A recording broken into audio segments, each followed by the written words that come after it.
6th, 2010. My video is all about recovery from addiction to either substance or behaviour. My addictive substance, alcohol, it could have been anything. And my behaviour, also addictive, work, relationships, collecting, materialism, you name it. I could be it, addicted. Why? Well, the answer is, why not? Anybody can be an addict.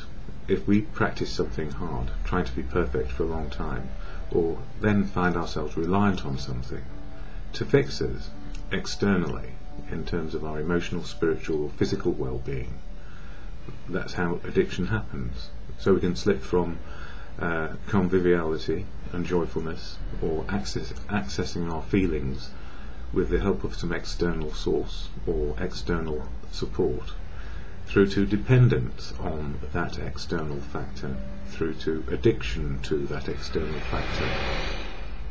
Did you hear that? That was the bottles being turfed out from my local restaurant. It happens about this time of day, and it happens more than once. It's a big restaurant, and there are many, many big drinkers in London. And it's a good reminder, actually, and I'm smiling about it. But in the old days, when I was on the verge of realising that I was addicted to alcohol and certain types of behaviour, I thought to myself, this isn't fair. Why me? And of course denial is in there, the anger, the frustration, the absolute rage of learning that I am an addict, and that recovery means I have to change my attitude and behaviour. And the trouble with denial is, it's with us every day, because when we see something we don't like, we say to ourselves, I can't believe it. And that can come in the tragedy of a death of somebody that we love and is close to us. It can come in the tragedy that we see in the news, like Haiti. And it can be just something simple, like the bus goes by, doesn't stop for us, or the train goes too soon, or the car won't start. And it's a I can't believe it moment. And that's denial.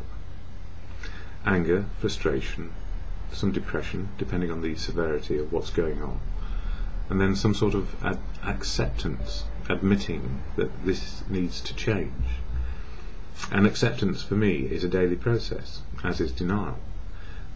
I can still say to myself, I can't believe I'm an alcoholic, yet I know deep in my heart it's probably been one of the best things that has ever happened to me, because I needed to face up to reality, the way life is today, to live life on life's terms. And throughout my drinking history, taking the edge off was what we did. We worked hard, played hard, and then we took the edge off, and then the edge was taken completely off, and dependence was in, and we don't know it's happening. And the very last thing we want to accept is that we cannot rely on it anymore, that we have become codependent on some external factor in our lives, and it controls us rather than us controlling, or rather than us being able to make our choices based on reality. So it takes a long while to understand the nature of this illness or this predicament we find ourselves in if we are an addict. And it's a no-blame illness. Either we get it or we don't. Some people get it, some people don't. But if somebody is dependent and heading for addiction, I don't know how to stop them. I don't know how to inform them, except share experience, strength and hope that, come what may, there is a better life without that dependency or that addiction. And it doesn't mean it's all wonderful, joyful and happy. It means that we experience life as it is for people who just face reality on a daily basis without taking the edge off. So why do we have emotions? Well, that is simple. What would life be without our feelings? If we couldn't experience joyfulness, we couldn't experience sadness. So a combination of the two, and sometimes almost like hysterical laughter at our misfortune, gallows humour as it's called, keeps us going when life is very, very difficult.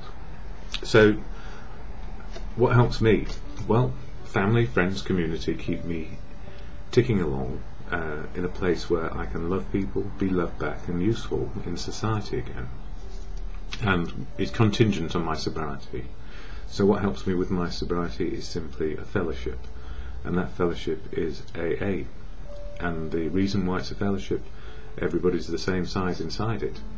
We are all unique, authentic people, not special and different, and we're all on our own unique, authentic path, not to the same destination.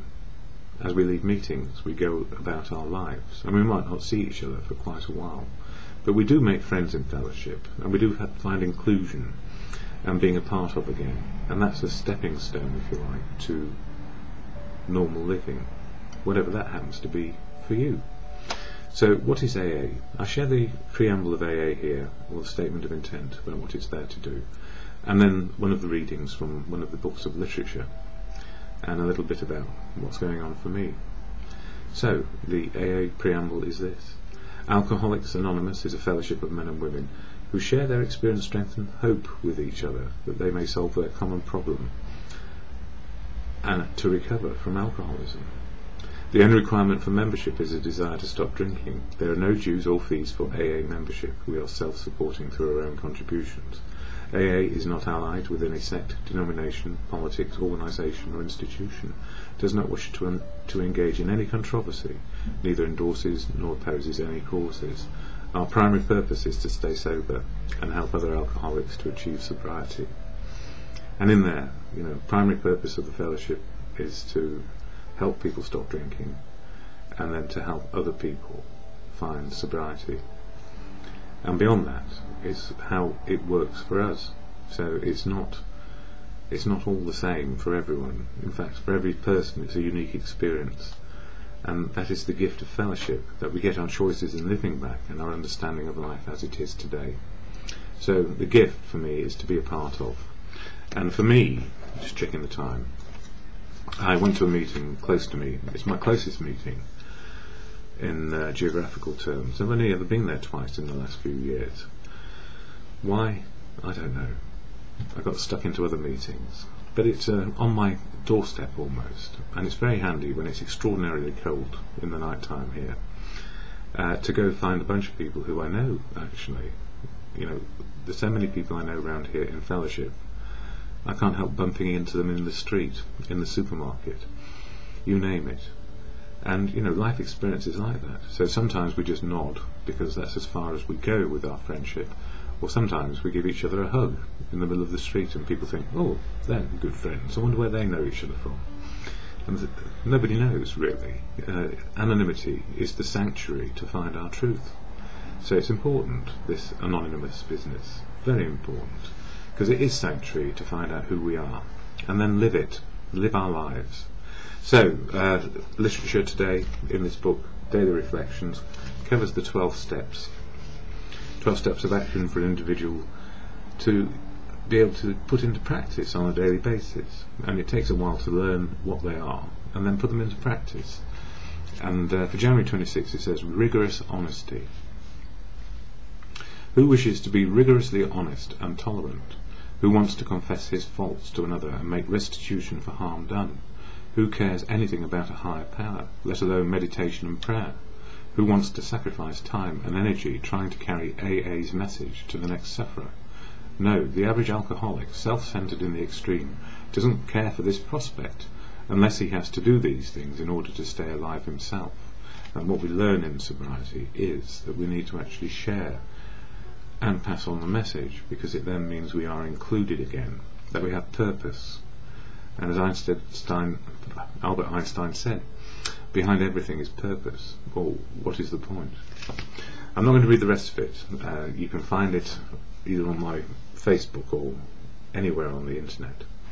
The most important part of that is rigorous honesty. It means that we are less in denial about our human condition. And acceptance is key to all of this. And the meditation for acceptance in any moment when it's getting difficult for me is the serenity prayer, which can be to God or good conscience or a power greater than ourselves, or just an understanding. And it goes like this: God, grant me the serenity to accept the things I cannot change, courage to change the things I can, and the wisdom to know the difference, for me, is just for today.